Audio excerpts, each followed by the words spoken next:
especially in the early days of hip hop. But when do you remember artists starting to say, "Oh no, hell no, I want a piece of that pie. If you're gonna use even 2 seconds of my shit, I want a piece of that." When? Yeah, when do you remember that like being a thing? Oh man, I think that was right after. I think Dre. I think, man, it had to be in the mid, late '80s, because it became so prevalent. It was like everybody's song was based on somebody else's song, and that's when Madeline Smith went into business to clear that shit. Because for a while, people wasn't tripping. For a while, they weren't tripping that hard. I'll put it that way. Then it got to the point where like, nah, y'all got to give us some money, man. Y'all got to give us some money. Y'all getting paid off this shit, and they ain't paying nobody. In fact, De La Soul, they had so many samples on their shit, they couldn't even release their shit till this year, I think it was, because their whole record was just a tapestry of other people's shit. It was funky as fuck, but it was a tapestry of other people's shit. So you got all these tidbits that's been woven together to make these hit records, and it just, it was a publishing nightmare. So and that's why you don't see a lot of videos on the screen right now, because you got two different entities that's fighting over control of the piece. Think about how many video shows you see on TV. None. Because you got producers of the music, producers of the video. You got two different pieces of content that they never were able to come up with a licensing deal that made any sense. Never. Yeah, that's right. As big a part of the videos are to record promotion, they're only good for promotion. So once the record has reached its peak, you can't buy videos. Think about it, you can't buy videos. You can probably find them on bootleg, but you can't find music videos like that. They're promotional tool only. And as soon as you put a commercial or say anything about anything else other than that, you got a big ass headache, because you got publishers, you got writers of not only the music, but also the video itself. So you got two different entities that were never able to come together and come up with a reasonable deal that they both can live with. So they said, fuck it. If it's promotional only. That's why all videos are promotional only. Yeah. Learning something new all the time. Yeah. Prince was one of the ones that kind of started. I know you had speech from Arrested Development on, and if anyone's never checked out that interview, go to Lonzo's archives. Just type in Arrested Development, Not Without Alonzo, and you'll check it out. But something he didn't talk about was Prince owns the song Tennessee, because Prince's voice is used one time in that song, and that's Prince's voice saying Tennessee. And Prince heard it one day, and he's like, yeah, nah, dog, you're kicking me down with that one. You see, and that right there, those kind of moves changed the whole perspective, because Prince didn't let nobody use his shit. He didn't believe in sampling. Nobody remaking my shit. He wanted all control over all his shit, and for him to even let them have a record. But again, it wasn't a derogatory record. It was just a story being told using his voice. But if you want to put this out, give me all the publishing. Okay. Yeah. And that's the part that a lot of artists, a lot of record companies want to avoid. And even when Master P did my song, if he'd have came to me up front, we probably could have cut a much better deal. But you let the shit go damn near platinum and then called me. Shit, what we got to talk about? My attitude is a whole lot different when the shit is, a dream as opposed to a dream come true. How big was Prince? How big was it when Prince did that thing in the early '90s where he put slave on his face and he changed his changed his name to a symbol? I was kind of too young to even really understand the depth of it, but you were a little older than me. What do you remember about that time? That was a industry, and anybody that was seriously in the music industry, deep conversation, because people knew why he did that. Because if anybody ever had a record deal, no, that's something that's basically a slave contract. Okay. And Prince thought he was going to bypass a lot of the slave shit by paying for his own music, paying for everything, doing it himself in his own studio, producing, writing everything.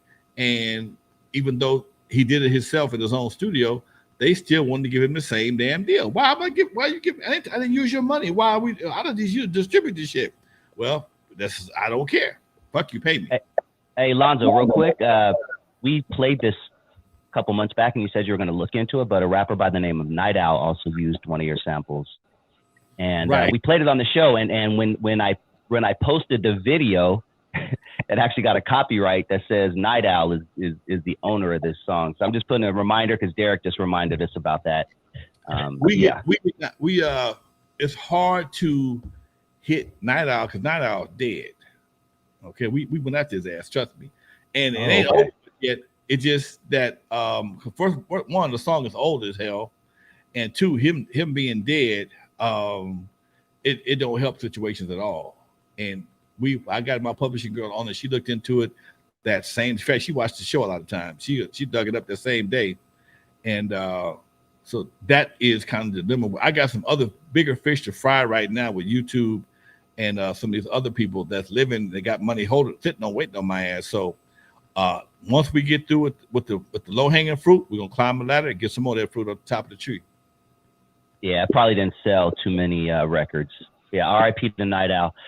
Let's see. I want to keep it on Prince really quick. I remember Prince being big in '84. I was only 6 years old, but songs like Purple Rain and 1999 were just everything when I was a kid. What do you remember about early Prince? Talk to us about early Prince, because even as a young age, I was like, and no disrespect to anybody, but I was like, does he like guys? Does he like girl? But then you're like, no, he'll steal your girl in a heartbeat. But he did it like in a, I don't want to say feminine way, but you know what I'm trying to say, right? Yeah. Prince had a different thing about him, man. Jamie Foxx said he said he can look him in the eyes. I never seen him in person. I mean, I saw him on stage. I never had a conversation with the man. And I don't know, man. It was weird, dude, because he would try to seduce he would try to seduce anything moving. But he also taught that to Vanity. Okay. He taught that shit to Vanity, dude. And I got a Vanity story I'll tell you about. We're gonna finish this Prince thing first. And I first heard Prince. Me and Unknown went to go see him at a skating rink called Flippers in Northwest Hollywood. The skating ring was deep West Hollywood. If anybody knows about deep West Hollywood, that's pretty much LGBT territory. And I was pissed and Unknown when he came out, man. Why you got me looking at this dude in his goddamn bikini drawers, leggings, and a trench coat, dude? This ain't what I do, okay? I ain't hating on nobody. Just say I don't want to be caught up in this trip. Oh man, check it out. I think he had Soft and Wet, or he had the album cover he had was one with just him and The Natural. He ain't got on the horse yet, butt naked. Okay, he hadn't been on the horse butt naked yet. So when he come out and the dude could play a guitar and the crowd wasn't that big, so we were able to get up close to the stage, the whole 9 yards, and he started doing the thing with the guitar, man. He do that guitar thing. All of a sudden that guitar, he pulled a trigger, put some lotion got on me, man. Some lotion, dude. I was ready to whoop his little ass. He shot that shit into the crowd like it was a money shot. I'm like, dude, no, man, I'm from Compton. We don't play that shit. And I didn't like that at all. I did not like that at all. Then shortly after that, maybe a little bit later, I got Purple Rain in the record pool. And I listened to it. I wasn't impressed at first. It's cool. I gave it to my girl. Okay. Then we went and saw the movie. Changed everything. I went back and bought the goddamn album and the CD and the cassette. Okay. Whole different attitude. Okay. Bought the cassette and the album all over again. Now I'm a Prince fan. I just had to accept the fact that Homeboy was different. He was a unisexual individual. He knew how to go viral before going viral was even a term. He knew how to go viral before going viral was even a term. He used sexuality. I mean, the beard. His beard would be perfect. One day you see him and he got on some super fly ass shit. Next day you see him, he got on some lace pants, high heels. Come on, man, make up your mind. Then the day he came out with the ass chaps. I'm like, dude, this is kind of Michael Boulevard shit here. Anyway, man, that's the kind of dude he was, man. But then going back to Vanity, I'll never forget. I'm at K-Day. I had to go to K-Day one day, and a limousine was in the parking lot. And Vanity had just did an interview on K-Day. I was trying to get there before she left did the interview.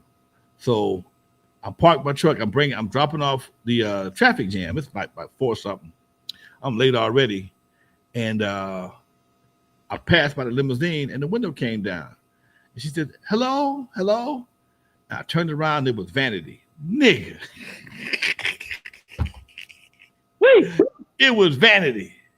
And oh man, her eyes, she knew how to look at her brother. What you need, baby? Made your checkbook, credit cards, all of them jump out your pocket. She said, could you do me a small favor? I said, whatever you need, you got it. What you need? Could you tell my driver we need to go? Because I had some blah, blah, blah. That's all you need. And she gave me that little sweet ass, innocent eye look, dude. I didn't want to roll the window back up, man. And I can say with myself, that was Vanity.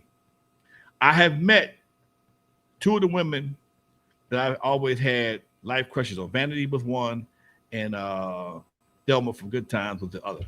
And dude, I was a happy camper after that. Met both of them up close and personal.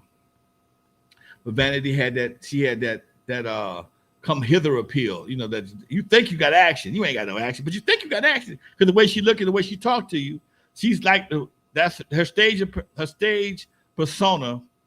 She kicked that shit in person sometime and make you want to buy a ticket to something. Shit. Going back to Purple Rain, how bad was Apollonia? Apollonia was fine, especially when she jumped ass into Lake Chimichanga. I always say Chimichanga. Lake Minnetonka and came out topless, man. Vanity who? Sheesh. When she jumped off that thing and jumped in that lake and came out topless, Vanity who? Oh no, shit, I'm good.